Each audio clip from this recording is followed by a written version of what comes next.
सहनाववतु सहनौ भुनक्तु सह वीर्यं करवावहै तेजस्विनावधीतमस्तु मा विद्विषावहै। ओम शांति शांति शांति। हरिः ओम श्री गुरुभ्यो नमः। हरिः ओम श्रीमात्रे नमः। So after a long break pick చేసుకుంటున్నాము. మీకు అందరికీ గుర్తుంటే కనుక కూర్మ పృష్ఠ జైష్ణు ప్రపదాన్విత అక్కడి వరకు ఆ నామం వరకు చెప్పుకున్నాము. సో ఇప్పుడు ఇంకా అదే చెప్పాను కదా, లాస్ట్ టైం ఆపినప్పుడు చక్కగా అమ్మవారి పాదాల దగ్గర వదులుతున్నాను అని చెప్పాను కదా. I felt the same way. So I'm very happy to come back and pick up. అమ్మవారి పాదాల దగ్గర నుంచి మళ్ళీ మొదలు పెట్టడం అనేది నాకు చాలా బాగా అనిపిస్తుంది. సో నెక్స్ట్ నామం ఏంటంటే నఖదీధితి సంచన్న నమజ్జన తమోగుణ. అది మళ్ళీ షోడశాక్షరి నామమే. సో నామంగా చెప్పాలంటే శ్రీ నఖదీధితి సంచన్న నమజ్జనత తమోగుణాయై నమః అని చెప్తాం. సో నఖం అంటే అందరికీ తెలిసిందే, నఖాలంటే గోర్లు. నఖదీధితి అంటే ప్రకాశం, దాని నుంచి వస్తున్న కాంతి. ఓకే, సంచన్న అంటే బాగా కవర్ చేసి ఉంది అని, అంటే ఆ ప్రకాశం అన్ని చోట్ల బాగా స్ప్రెడ్ అయి ఉంది అని. నమజ్జన తమోగుణ, నమస్కరిస్తున్న జనుల యొక్క తమో గుణాన్ని అమ్మ ఆ ప్రకాశంతో దూరం చేస్తోంది అని. మన literal word to word translation తీసుకుంటే ఇన్కంప్లీట్ గా అనిపిస్తుంది. సో బేసిక్ గా ఇక్కడ ఏం చెప్తున్నారంటే, అమ్మవారి గోర్ల నుంచి వచ్చే కాంతి వల్ల అమ్మవారి పాదాలకు ఎవరైతే నమస్కరిస్తున్నారో ఆ కాంతితోటి తమో గుణం అందరిది నశింపచేస్తోంది అమ్మ అనేది అనమాట. సో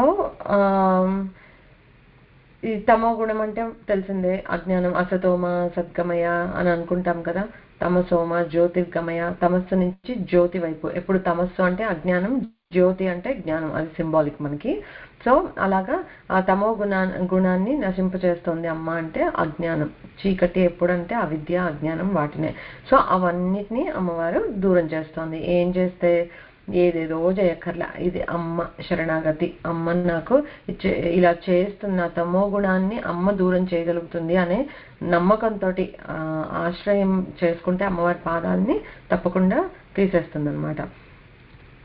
అయితే ఇప్పుడు ఈ మనము అమ్మవారి సాకార రూపాన్ని వర్ణించుకుంటున్నాం కనుక చాలా చోట్ల మనము ఈ సాముద్రిక లక్షణాలు అలా కూడా మాట్లాడుకుంటూ వచ్చాము.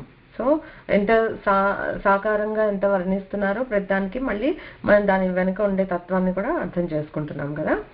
అలాగా పద్మపురాణంలో ఒక ఘట్టం ఉంటుందన్నమాట. నారదుల వారు హిమవంతుడి దగ్గరికి వస్తారు. హిమవంతుడికి పుత్రికగా అమ్మవారి పార్వతీదేవి జన్మించింది కదా. సో ఆవిడ సాముద్రిక లక్షణాలు అవన్నీ వర్ణిస్తూ ఇంత బాగుంటుంది అంత బాగుంటుంది అట్లాగన్నీ చెప్తూ నారదుడు అంటారట, ఈమెకి భర్త జన్మించలేదు. ఓకే, ఈవిడ చేతులు ఎప్పుడు పైకి ఎత్తపడే ఉంటాయి, ఈమె పాదాలు వ్యభిచరించినవిగా ఉంటాయి అని. అంటే ఇలా ఇటు అటు కదులుతూ ఉంటాయి అని. ఓకే, అంటే విశేషంగా వ్యభిచరించటం అని అంటే మళ్ళీ మనం రాంగ్ వర్డ్ గా ఇది చేసుకోకూడదు. విశేషంగా చరిస్తూ ఉన్నవి. చరించడం అంటే కదులుతాం కదా, అలా కదులుతూ ఉన్నవి అని అనమాట. సో ఇలా చెప్తే ఆయనకి బాధ అనిపించింది, ఏంటి ఇలా చెప్తున్నారు నారదుల వారు అని చెప్పి. భర్త జన్మించలేదు, ఏ తండ్రికైనా కూతురికి కన్యాదానం చేసుకోవాలని ఉంటుంది కదా, ఇలా అన్నారేంటి అని అంటే ఆయన బాధ చూసి, బాధపడకండి, నేను అన్నదానికి మీనింగ్ ఇది అని చెప్పి. అంటే భర్త జన్మించలేదు అని అంటే ఏంటి? ఇక్కడ శివుడికి జన్మ లేదు, ఆది దంపతులు వీళ్ళే. కానీ శివుడి జన్మానికి ఎవరు కారణం అనేది మనకు తెలియదు. ఎందుకంటే సృష్టి వచ్చిందే పరమాత్మ నుంచి కనుక ఆయనకంటే ముందు ఉన్నది సనాతనం అనేది ఇంకేది లేదు. సో ఆయన జనన మరణాలకి అతీతుడు కనుక జన్మించలేదు. సో జన్మ అనేది తీసుకోలేదు అది. సో అమ్మవారు ఇప్పుడు సాకార రూపంలో ఉంది కనుక ఈ అవతారంలో అమ్మవారు జన్మించింది. కానీ పరమేశ్వరుడు ఎప్పుడు సదాశివుడు, ఎప్పుడు ఉండే శివుడు అనమాట. సో చేతులు ఎప్పుడు పైకి ఎత్తపడే ఉంటాయంటే దేనే వాళ్ళ హాత్ ఊపర్ అని అంటారు కదా, ఇచ్చే చేయి ఎప్పుడు పైనే ఉంటుంది అని. అమ్మవారు ఎప్పుడు ఇవ్వటమే కానీ ఎవరి నుంచి ఏది తీసుకునే అవసరమే రాదు అని చెప్పి. తర్వాత అమ్మవారి పాదాలు వ్యభిచరిస్తుంటాయంటే చాలా విశేషంగా చరిస్తూ ఉంటాయి అని చెప్పి. సో దాన్ని అలా ఎక్స్ప్లెయిన్ చేసేటప్పటికి హీ ఫీల్స్ వెరీ హ్యాపీ అనమాట. సో ఎలా అంటే ఇప్పుడు మనం అర్థం చేసుకోవాల్సింది, అలాంటి అమ్మవారి కాళ్ళ గోర్ల నుంచి వచ్చేది ఆమె పాదాల గురించి చెప్పినప్పుడు ఇలా విశేషంగా మన వైపు టువర్డ్స్ అభిచరణ, టువర్డ్స్ అస్, చరించేవి గతి అంటే ఆ ప్రకాశాలు అమ్మవారి పాదాల నుండి విశేషంగా మనపై ప్రసరిస్తాయి. అది వ్యభిచరించడం అంటే మీనింగ్ ఏంటంటే విశేషంగా మనందరి పైన ఆ ప్రకాశం అనేది ఆ వెలుగులో మనం మునిగిపోయి ఉంటాం అనమాట. సో అమ్మవారి పాదాలకి ఎలాంటి వాళ్ళు నమస్కారం చేస్తూ ఉంటారు? మనం ఇక్కడి నుంచి పెడుతున్నాం, కానీ అమ్మవారి దగ్గరికి వెళ్ళి నిజంగా పాదాలకి నమస్కరించగలిగే వాళ్ళు ఎవరెవరు ఉన్నారు? బ్రహ్మ విష్ణు మహేశ్వరులు వీరందరూ వెళ్ళి అమ్మ పాదాలను చేరుతారు, ఇంద్రుడు ఇతరత్ర దేవతలందరూ. సో వాళ్ళ కిరీటాలు దగదగ మెరిసిపోతుంటాయి. దేవతల కిరీటాలు అంటే ఊహించుకోండి, ఎన్నెన్నో రత్నాలు అవన్నీ పొదిగి ఉంటాయి, మణులు ఉంటాయి. బట్ అమ్మ పాదాల దగ్గరకు వచ్చేటప్పటికి అవన్నీ వెలవెలబోతున్నాయి. ఎలా అంటే ఒక సూర్యుడికి మనం దీపారాధన చేస్తుంటే ఆ దీపం వెలుగు ఏమన్నా అంటుందా? అదే దీపం మళ్ళీ ఒక చీకటి గదిలోకి తీసుకొని వస్తే అది మొత్తం రూమ్ లో లైట్ నింపగలుగుతుంది. బట్ అదే దీపం సూర్యుడి ముందు చూపిస్తే వెలవెలపోతుంది. అలాగా దేవతలకి ఎంత పవర్ ఉన్నా ఏమున్నా అమ్మవారి పాదాల దగ్గరికి చేరి వాళ్ళ కిరీటాలు ఇలా దండం పెట్టడానికి వంగున్నప్పుడు అమ్మ పాదాల గోర్ల నుంచి వచ్చే ప్రకాశానికి అవన్నీ అసలు వెలవెలపోతూ ఉన్నాయట. సో దానివల్ల ఏమవుతుంది, దేవతలకు కూడా ఒక్కొక్కసారి వాళ్ళకి అహంకారం అనేది వాళ్ళకి వస్తుంది. నేను ఇవన్నీ చేయబట్టి ఈ వ్యవస్థ ఇలా నడుస్తోంది అనే అహంకారం తొంగి చూసే అవకాశం ఉంటుంది. సో మనం ఏమనుకున్నాము, తమోగుణ, నమజ్జన తమోగుణ అని అనుకున్నాం కదా. అలా నమస్కారాలు చేసే వాళ్ళందరూ తమో గుణాన్ని దూరం చేస్తుంది అని అంటే ఈ అహంకారం అంటే ఏంటి? అజ్ఞానమే కదా. అమ్మ సంకల్పం ఉంటే, అమ్మ శక్తి ఉంటే మనం ఏదైనా చేయగలుగుతాం, కానీ మన నిర్వాహకం ఏది కాదు. ఆ రియలైజేషన్ వాళ్ళకు కూడా వస్తుందన్నమాట. సో అలాంటి అజ్ఞానం ఏదైనా ఉంటే పటాపంచలు అయిపోతుంది. సో మనం మన మనస్సుని నిరంతరం పెట్టాల్సింది ఎక్కడ అని అంటే అమ్మ పాదాల దగ్గర అనమాట. సో అలా పెడితే మనకు కూడా ఏమన్నా తమో గుణం మనకి లేదు అని చెప్పలేం కదా. ఎన్నో రకాలుగా తమో గుణాన్ని మనం చూస్తూ ఉంటాం. అది అంటే చిన్న ఎగ్జాంపుల్ గా చెప్పాలంటే ఒక లేజినెస్, ప్రొక్రాస్టినేషన్ ఇవన్నీ కూడా తమో గుణాలే. యాక్టివ్ గా లేకపోతూ ఉండటము, అలాగా బద్ధకము అవన్నీ. సో అలాంటివి ఇంకా లిస్ట్ చేసుకుంటే చాలానే మనకి తమో గుణాలు ఉన్నాయి. అల్టిమేట్ అజ్ఞానం చాలా అంటే చాలానే పేర్కొని ఉంది ఎన్నో జన్మల నుంచి. సో అవన్నిటినీ మనం దూరం చేసుకోవాలి అని అంటే మనకి అమ్మ పాదాలే శరణు అని అన్నమాట. సో దీనికి సౌందర్యలహరిలో ఒకటి ఉంది శ్లోకం, నఖైర్నాకస్త్రీణాం करकमलसङ्कोचशशिभिः तरूणां दिव्यानां हसतैव ते चण्डिचरणौ फलानि स्वस्थेभ्यः किसलयकराग्रेण ददतां दरिद्रेभ्यो भद्रां श्रियमनिशमन्मह्नाय ददतौ. అంటే ఇప్పుడు ఎలా ఉన్నాయంటే అమ్మవారి గోర్ల గురించి అన్నమాట. ఇది కూడా నఖై నాకస్త్రీనాం అంటే నాక అంటే దేవతలు, నాకస్త్రీనాం అంటే దేవతా స్త్రీలు. అంటే వాళ్ళు ఉండేది స్వర్గంలో. స్వర్గంలో ఏముంటాయి? ఒక కల్పవృక్షం ఉంటుంది, కామధేను ఉంటుంది, అన్ని వాళ్ళకి అందుబాటులో ఉంటాయి. ఉంటే వాళ్ళకి ఎలాంటి కోరికలన్నా వాళ్ళకి తీరిపోతాయి. ఓకే, కానీ ముక్తిని మాత్రం ప్రసాదించలేవు. ఓకే, సో అమ్మవారి కాలి గోర్లు ఎలా ఉన్నాయట అంటే చంద్రుణ్ణి ముక్కలుగా చేసి అంటే అంత తెల్లగా ఉన్నాయి అని, మెరిసిపోతూ ఉన్నాయి అని చెప్పడానికి, తెల్లగా చల్లగా ఒక దివ్యమైన కాంతి ఉంటుంది కదా చంద్రుడితోటి, అలా మెరిసిపోతున్నాయనడానికి అలా ముక్కలు చేసి అలా పెట్టినట్లుగా ఉందట. ఓకే, సో అలా ఈ నాకస్త్రీ ఈ దేవతలు వీళ్ళందరూ ఏ లోటు లేకుండా స్వర్గంలో చాలా హ్యాపీగా ఉంటున్నారట. కానీ వాళ్ళకి కామధేనువు కల్పతరు ఎట్లాంటి కోరికలు తీరుస్తున్నాయంటే ఐహికమైన కోరికలు. అంటే అన్ని కోరికలు వాటికి తీరుస్తాయి కానీ ముక్తిని ఇవ్వలేవు అనమాట. సో అది వాళ్ళకి అర్థమైంది ఆ దేవతా స్త్రీలకి. సో మనకైతే ఆ కల్పవృక్షం కామధేను కూడా అందుబాటులో ఉండవు. సో మనకి ఏదైనా సరే అమ్మవారి పాదాలే దిక్కు. ఇక్కడ వాళ్ళకి ఏంటంటే ఓకే మనకి ముక్తిని కావాలి అని అంటే మాత్రం అమ్మ పాదాలే మనం ఆశ్రయించాలి అని చెప్పేసి ఆ చండీ దేవత యొక్క పాదాలు, దేవతా స్త్రీలు అంటే శచీదేవి మొదలగు దేవతా స్త్రీలందరూ కూడా వాళ్ళే ఆశ్రయిస్తారు. ఎందుకంటే సాయుధ్యం ముక్తిని ప్రసాదించగలిగేది ఆ అమ్మ పాదాలు మాత్రమే అని. ఇప్పుడు అందులో ఎలా ఉంది, కరకమల సంకోచ శశిభి అన్నారు. అంటే ఇప్పుడు అమ్మవారి కాలి గోర్లు ఎలా ఉంటాయంటే చంద్రుడిని ముక్కలు ముక్కలుగా చేసి అలా పెట్టినట్లు ఉంటుంది, అంటే చంద్రకాంతితో మెరిసిపోతున్నాయని చెప్పుకున్నాం కదా. ఇప్పుడు ఈ దేవతా స్త్రీలందరూ అంటే చాలా సుకుమారులు కదా, వాళ్ళు ఏమి కష్టపడి పనులు చేసేవి ఏమి ఉండవు. వాళ్ళ చేతులు కూడా పద్మాల్లాగా ఉంటాయట, అంత మెత్తగా లావణ్యంగా అలా ఉంటాయట, సుకుమారంగా ఉంటాయి. అయితే వాళ్ళు ఆ పద్మాలు లాంటి చేతులు తీసుకుని అమ్మ పాదాలకి ఇలా దండం పెట్టుకుందాం అనేటప్పటికీ అవి ఇలా ఆటోమేటిక్గా ఇలా వెళ్తున్నవి కాస్త ఆటోమేటిక్గా ఇలా ముడుచుకుపోతున్నాయట. ఎందుకు ముడుచుకుపోతున్నాయి? అక్కడ అవి చంద్రుడు పద్మాలు రాత్రిపూట ముడుచుకుపోతాయి కదా, అలా ఒక చిన్న కవిత దీంట్లో శంకరులు మనకి చెప్పారు. బట్ అక్కడ ఏంటి అని అంటే అలా అమ్మని చేరేటప్పటికి వాళ్ళు కూడా ఆటోమేటిక్గా ఆశ్రయాన్ని కోరి ఇలా చేతులు ముక్కలిస్తున్నారు అనమాట నమస్కార ముద్రలో. అది ఈ శ్లోకంలో చెప్పారు. సో దాంట్లో ఇంకేం చెప్పారు? దరిద్రేభ్యో భద్రం అంటే ఈ దారిద్ర్యం అనేది ఎన్నో విధాలుగా ఉంటుంది మనకి, వాటినంతని దూరం చేసి భద్రాన్ని అభయాన్ని కలిగిస్తుంది అని. మనకి దరిద్రం అంటే మనకి నచ్చంది ఏదైనా ఉంటే ఈజీగా అనేస్తాం దారిద్ర్యం అని, బట్ దారిద్ర్యాలని ఉన్నాయి. అవి నిజంగా దరిద్రం అంటే ఏంటి అంటే వీటిలో మనకి ఏదైనా మ్యాచ్ అయితే అదే అనమాట యాక్చువల్లీ దరిద్రం అంటే. వీటికి ఆపోజిట్ అన్ని ఉండటమే ఐశ్వర్యాలు అని అనుకోవచ్చు. సో దారిద్ర్యాలు ఏంటి? దాస్యం, ఎవరికన్నా మనం ఎన్స్లేవ్ అయి ఉండటం, స్లేవరీ చేయాల్సి రావటము, అది ఒక దరిద్రం. తర్వాత డబ్బులు లేకపోవటము, డబ్బులు ప్లస్ బంధుజనాలు, మన అని పిలుచుకునే ఎవరు లేకపోతే. ఓకే, కొంతమందికి చాలా డబ్బు ఉండొచ్చు కానీ నా అని వాళ్ళు అనుకుని ఒక ఓన్ చేసుకునే పీపుల్ ఎవరు లేకపోవటం, ఒక బంధుజనాలు లేరు.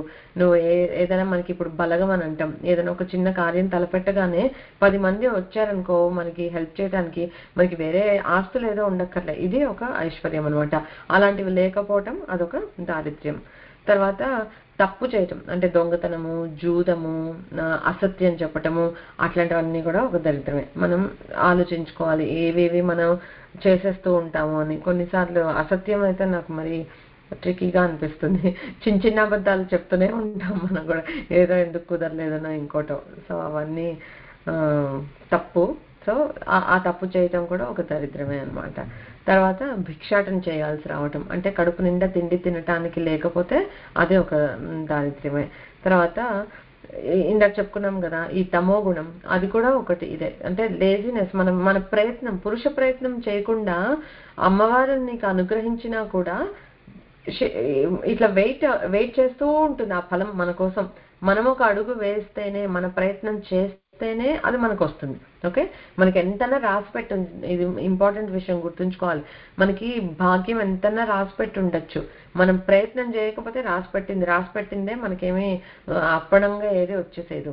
అందుకే అంటారు పురుష ప్రయత్నం చాలా ఇంపార్టెంట్. మనం ఎంత దేవుణ్ణి శరణాగతి అనుకున్నా కూడా మన ప్రయత్నం మనం చేసి తీరాల్సిందే కదా, ఆరోగ్యంగానే ఏదన్నా సరే.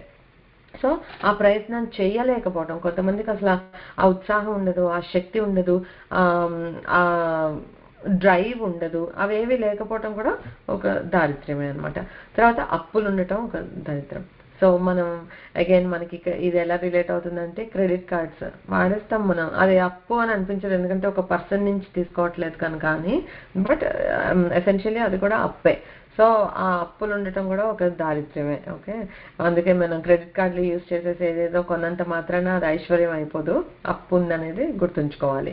తర్వాత అఫ్ కోర్స్ వ్యాధి, ఎనీ వ్యాధి, మనోవ్యాధి కావచ్చు, లేకపోతే మన ఫిజికల్ బాడీకి వచ్చే డిసీజెస్ కావచ్చు, అది కూడా ఒక దారిద్ర్యమే. ఎందుకంటే నీకు ఎంతన్నా ఉండని, కడుపుని కంచంలో, వెండి కంచంలో పంచభక్ష పరమాణాలు పెట్టినా నీకు ఒంట్లో బాగాలేకపోతే, లేకపోతే నోరు సహించకపోతే మనం తినలేము, పచనం చేసుకోలేము. సో అదొక దారిద్ర్యం అనమాట. సో ఈ దారిద్ర్యాలతో ఎవరైనా దేనితోటి బాధపడుతున్న వాళ్ళనైనా సరే అమ్మవారు భద్రాన్ని, అభయాన్ని కలిగిస్తుంది. సో అవి వాటిని తొలగించుకుంటే ఆటోమేటిక్గా మనకి ఐశ్వర్యాలు వచ్చేసినట్లే. సో దానికి easiest way for us to do that is అమ్మ పాదాలని చేరుకోవటం. సో ఇప్పుడు పాదాలు వర్ణన అవన్నీ చూసాం కదా. మనం ఇఫ్ యూ రీకాల్ గూఢగుల్ఫ కూర్మ పృష్ఠ జయిష్ణు ప్రపదాన్విత ఆ నామాల అర్థం చెప్పుకున్నప్పుడు మనం ఏమనుకున్నాము, ఈ గుల్ఫములు అంటే చీలమండలాలు, తర్వాత పాదాల పై భాగము, ఈ నాలుగిటిని కలిపి ప్రపదములు అంటాము, అంటే మహావాక్యములు అని చెప్పుకున్నాం కదా. సో ప్రజ్ఞానం బ్రహ్మ, అహం బ్రహ్మాస్మి, తత్వమసి, అయమాత్మ బ్రహ్మ, ఈ 4 సింబాలిక్ గా అమ్మ పాదాల దగ్గర ఉన్న మహావాక్యాలు అనమాట. అగైన్ గురు పాదుక మంత్రాలు అయితే ఎన్నో ఉంటాయి, బట్ అంత మంత్రమయం అనమాట అమ్మవారి పాదాలని. అంటే ఈ మహావాక్యాలు, ఉపనిషత్ సారము ఇవే అనమాట. సో ఇలా అమ్మవారి ఈ కాంటెక్స్ట్ లో చెప్పుకుంటే, అంటే వర్ణన అయిపోయింది కదా, ఇప్పుడు తాత్వికంగా చూసుకుంటే అమ్మ పాదాలు అంటే ఏంటి, ఈ పాద నఖాలు దశ ఉపనిషత్తులు, ఎన్నో ఉన్నాయి ఉపనిషత్తులు, బట్ ప్రముఖంగా ఉండే దశోపనిషత్తులు అవి ఈశ, కేన, కఠ, ప్రశ్న, ముండక, మాండూక్య, తైత్తిరీయ, ఐతరేయ, చాందోగ్య, బృహదారణ్యకములు, ఈ 10 ఉపనిషత్తులు అమ్మవారి 10 గోర్లు అన్నమాట. అంటే ఉపనిషత్తులు ఎక్కడున్నాయి, అమ్మ పాదాల దగ్గర ఉన్నాయని. సో ఆ ఉపనిషత్తులో నుంచి వచ్చే విజ్ఞానం ఏదైతే ఉందో అదే నఖ దీధితి. నఖాలు ఉపనిషత్తులు అని చెప్పుకున్నాం, నఖాల నుంచి వచ్చే ప్రకాశం ఏంటి అంటే అదే ఈ ఉపనిషత్ విజ్ఞానం. ఓకే, సో అలా అమ్మవారి పాదాలని ఆశ్రయిస్తే ఎప్పటికైనా దయతలిచి మన తమో గుణాన్ని దూరం చేసి మనకి ఈ ఉపనిషత్ సారాన్ని కొద్దిగా అయినా వంట పట్టేటట్లు చేసి, తద్వారా మనకి అజ్ఞానాన్ని దూరం చేస్తే, అజ్ఞానం దూరం అయిపోతే అదే ముక్తి. అందుకే అంటారు కదా జీవన్ముక్తి అని. ఆ పరమాత్మకి నాకు భేదం లేదు అనే జ్ఞానం అనుభవానికి వచ్చినప్పుడు అదే ముక్తి. సో జీవన్ముక్తి పాసిబుల్, అదేదో మనం చనిపోయాక వచ్చేది కాదు. సో దానికి సింప్లెస్ట్ వేస్ అమ్మ పాదాలని ఆశ్రయించటం, అది ఈ నామం. ఇంకా పాదాల దగ్గరే ఉన్నాము. నెక్స్ట్ నామం ఏంటంటే పదద్వయ ప్రభాజాల పరాకృత సరోరుహ. అగైన్ మళ్ళీ షోడశాక్షరి నామం మొత్తం ఒకటే. శ్రీ పదద్వయ ప్రభాజాల పరాకృత సరోరుహాయై నమః. షోడశాక్షరి. సరోరుహం అంటే ఒక సరస్సులో నుంచి పుట్టినది అంటే పద్మం. ఓకే, సరోరుహం అంటే ఒక లోటస్ పద్మం. సో పదద్వయం అంటే 2 పాదాలు, అమ్మ 2 పాదాల నుంచి ప్రభాజాల వస్తున్న ప్రభ అంటే కాంతులు ఎలా ఉన్నాయంటే పద్మాలను ఓడించే విధంగా, పరాకృత అంటే ఓడించే విధంగా ఉన్నాయి. అగైన్ రీఅరేంజ్ చేసుకోవాలి వర్డ్స్ కొంచెం, బట్ మీనింగ్ ఏంటంటే అమ్మవారి నుంచి వచ్చే పాదాల కాంతి పద్మాల కాంతిని ఓడించేటట్లు ఉంది అని. యా అంతే కదా అనిపిస్తుంది. ఎందుకంటే మనం ఇందాక ఆల్రెడీ ఎగ్జాంపుల్స్ చెప్పుకుంటూ వస్తున్నాం. దేవతా కిరీటాలే వెలవెలపోతున్నాయి, చంద్రుడి కాంతి అని అంటే చంద్రుడి కాంతితో యాక్ట్ అయ్యే పద్మాలు ఎంత మాత్రం కదా. సో అలా అది ఈ నామం. అయితే అందులో ఉన్న ఇది డెప్త్ ఏంటో చూద్దాం. సో మామూలుగా ఎవరికన్నా పాదాలని పోల్చాలంటే కదా, మీ పాద పద్మాలకు నమస్కరించి అనే వాడుకలో అంటాం కదా, పాదాలని పద్మాలతో పోలుస్తాం.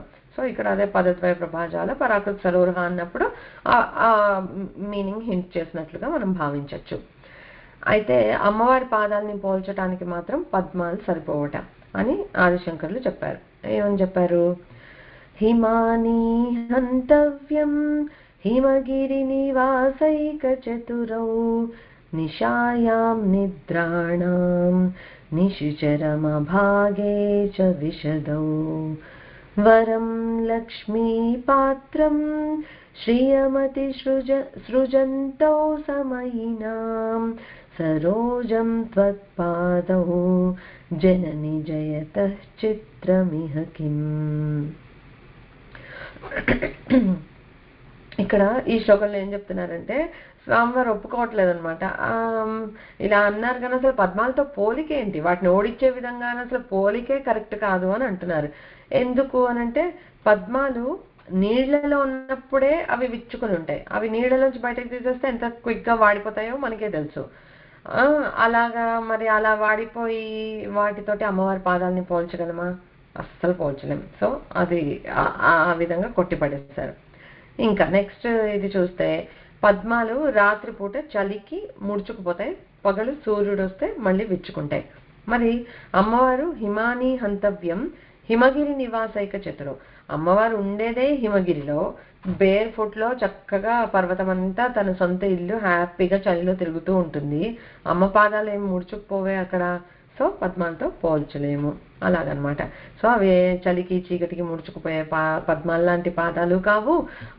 అలాగని అలాగే మళ్ళీ తెల్లవారితేనే వికసిస్తాయి, రాత్రి ముడుచుకుపోతాయి అన్నట్లు ఉండవు అనమాట. ఎప్పుడు ఆశ్రయం ఇస్తూనే ఉంటాయి మనకి అవి ఈ పాదాలు. తర్వాత నిశిచరమ భాగే అని అన్నారు కదా. ఇక్కడ నిశిచరమ భాగే అంటే ఇక్కడ ఉండే అగైన్ మళ్ళీ ఇంటర్నల్ గా హింట్ కూడా ఉంటుంది కదా మనకి తాత్వికంగా. ఇది ఎంత వర్ణనగా అలా ఉన్న సౌందర్యలహరి కూడా చూడటానికి పైన అంతా వర్ణిస్తున్నట్లే ఉంటుంది, కానీ దాంట్లో మళ్ళీ చాలా డెప్త్ ఉంటుంది, జస్ట్ లైక్ లలితా సహస్రనామం. అయితే ఇక్కడ నిశిచరమ భాగే అంటే రాత్రికి చివరి భాగంలో అంటే బ్రాహ్మీ ముహూర్తంలో ఉపాసన చేయటం అమ్మవారి పాదాలని చాలా మంచిది అని, శ్రేష్టమైన ఉపాసన అని చెప్తున్నారు. సరే, ఇంకొక కంపారిజన్ ఏం చెప్పారు? వరం లక్ష్మీ పాత్రం శ్రీయమతి సృజంతో సమయనం సరోజం సత్పాదం జనని జయత చిత్రమేహకం. సో ఏంటి లక్ష్మీదేవి పద్మాల్లో ఉంటుందని అంటారు కదా, పద్మాల్లో లక్ష్మీదేవి నివసిస్తుంది అని అంటారు. అది ఓన్లీ పగలే నివసిస్తుంది, రాత్రి ఉండదుట. సో అలా కాదు, అమ్మవారి పాదాల్లో ఇందాకే చెప్పుకున్నాం కదా అష్ట ఐశ్వర్యాలని ఇవ్వగలుగుతానంటే ఆ లక్ష్మీ కళలు లక్ష్మీ శక్తి అమ్మ పాదాల్లో ఎల్లప్పుడూ ఉంటాయి అని అనమాట. సో అది ఆ విధంగా చెప్పారు, ఎలా ఖండించారనమాట. అసలు పద్మాలని ఓడించేటట్లున్నాయి అని అంటున్నారు, కానీ అసలు ఆ పోలిక కూడా ఎక్కడ సరిపోదు అని చెప్పి ఆదిశంకర్లు చెప్పారనమాట. తర్వాత ఇది ఇంపార్టెంట్, పదద్వయం రెండు పాదాలని చెప్పుకున్నాం. పద్మాలు ఎరుపువి ఉంటాయి, తెలుపువి ఉంటాయి. సో ఇక్కడ మనము పదద్వయ ప్రభాజాల అన్నప్పుడు ఎలా ఊహించుకోవాలంటే అమ్మ పాదాలు కూడా తెలుపు ఎరుపు రంగుల్లో ఉన్నట్లుగా మనం ఊహించుకోవాలి. అంటే శుక్లవర్ణం తెలుపు, రక్తవర్ణం ఎరుపు. సో ఈ రక్త శుక్ల వర్ణాలు ఆ రెండు తోటి ప్రజ్వలిస్తున్న అమ్మ పదద్వయం, అది పరాకృత సరోరుహ. సరోరుహ అంటే ఇందాక మనం చెప్పుకున్నాము సరస్సులో పుట్టింది పద్మం అని, అది ఒక మీనింగ్. ఇంకోటి ఏంటి, ఈ సంసారం అనే పెద్ద సరస్సు ఇది, అందులో పుట్టిన మనందరం జీవులందరూ కూడా సరోరుహులమే. ఓకే, అదొక అనదర్ మీనింగ్ అనమాట. సో అలా మనలాంటి జీవులకి ఓడిస్తుంది అంటే మన అజ్ఞానాన్ని పారద్రోలుతుంది అని అదొక అర్థం అనమాట. సో మనకు ఒక ధ్యాన శ్లోకం ఉంది, నాకు చాలా ఇష్టం, మనకి మీరందరూ కూడా వినే ఉంటారు. వందే గురుపతద్వంద్వం అవాంగ్ మానస గోచరం రక్త శుక్ల ప్రభామిశ్రం అతర్క్యం త్రైపురం మహః. సో అమ్మవారి పాదాలని ధ్యానించేటప్పుడు అలా ధ్యానిస్తారనమాట, రక్త శుక్ల మిశ్రమం కానీ. అది ఇంకొక దాంట్లో మీనింగ్ ఏంటంటే అమ్మ పాదాలనే కాదు, అర్ధనారీశ్వర పాదాలు. శివుడు శుక్లవర్ణం తెల్లగా మెరిసిపోతూ ఉంటాడు, అమ్మ రక్తవర్ణం ఎర్రగా ఉంటుంది. అంటే తెలుపు ఎరుపుల కలయిక, అంటే అది మన తల్లిదండ్రుల పాదాలు అనమాట. సో అలా మనం ఎప్పుడైనా ధ్యాన శ్లోకంగా చేసుకున్నప్పుడు ఇక్కడ అలాగా మన సహస్రాల దగ్గర వారిద్దరు పాదాలు ఉన్నట్లుగా భావించుకుని దండం పెట్టుకుంటాం అనమాట. సో పదద్వయ ప్రభాజాల అంటే అదొక మీనింగ్, అలా శుక్ల రక్తవర్ణాలతో ప్రకాశిస్తున్న అమ్మవారి పాదాలు అని. ఓకే, అది. తర్వాత ఇంకొక శ్లోకం ఉంది సౌందర్యలహరిలో. యాక్చువల్లీ ఇదేంటి పాదాల దగ్గర మనం ఎక్కువసేపు గడపాలి అని, అలా ఉండిపోవాలనిపిస్తుంది. అమ్మ పాదాలని ఆశ్రయిస్తే ఇంకేం అక్కర్లేదు అన్నట్లుగా. అందుకే సౌందర్యలహరిలో నుంచి ఎక్కువ శ్లోకాలు కొంచెం దీనికే ఉన్నట్లున్నాయి. సో బేర్ విత్ మీ, ఇది నాకు చాలా ఇష్టమైన శ్లోకం. So I would love to share it. त्वदन्यः पाणिभ्याम् अभयवरदो दैवतगणः त्वमेका नैवासि प्रकटितवराभीत्यभिनया भयात्रातुं दातुं फलमपि च वाञ्छासमधिकं शरण्ये लोकानां तव हि चरणावेव निपुणो. సో ఇక్కడ ఏమంటున్నారంటే త్వదన్య పాణిభ్యాం అభయవరదో దైవతగణ, మిగతా అన్య దేవతలందరూ ఏం చేస్తారు, అభయ వరద ముద్రలు. మీరు యూజువల్గా దేవుడిని చూస్తే ఒక అభయ ముద్ర ఉంటుంది, భయపడద్దు అని మనకు ఒక అభయాన్ని ఇచ్చేది వరద ముద్ర. అంటే వరాలని ఇస్తాము అని చెప్పేది, సూచించేది. వరద అంటే వరములని ఇచ్చేది అని. సో అభయ అంటే భయాన్ని పోగొట్టి వరాలు కోరుకున్నవి ఇచ్చేది. అభయ వరద ముద్రలు. మిగతా దేవతలందరూ ఇలా ప్రదర్శిస్తారు. దేవత అంటే మనకు తెలిసిలానే సూచిస్తాం మనం దేవతలని చెప్పాలంటే కూడా. కానీ త్వమేక నైవాసి ప్రకటిత వరాభీతి అభినయం అలాంటి ప్రకటించట్లేదు. అమ్మవారు ఏమీ ఆ అభినయం చెయ్యట్లే. అభయం ఇచ్చినట్టో లేకపోతే వరం ఇచ్చినట్టో అమ్మ చెయ్యట్లేదు. కానీ ఎందుకు అలాగానంటే అమ్మవారు శరణ్య లోకానం తవహి చరణావేవ నిపుణం. అమ్మ పాదాలని మనం ఆశ్రయిస్తే చాలు. ఇంకా ఇప్పుడు పాదాల నుంచి మొదలు పెట్టుకుని అమ్మ పూజ చేసుకుంటూ పైకి చేరి ఆ పైకి ఎక్కడో చేరినప్పుడు అప్పుడు అభయ ముద్రని చూసి అంత అవసరం లేదు అమ్మవారితోటి. అమ్మవారు చతుర్భుజాలతోటి అదేంటి చతుర్బాహు సమన్విత రాగస్వరూప పాషాఢ్య క్రోధాకారాంకుశోజ్వల. సో అవన్నీ చతుర్బాహువులు అమ్మవి బిజీగా ఉన్నాయి.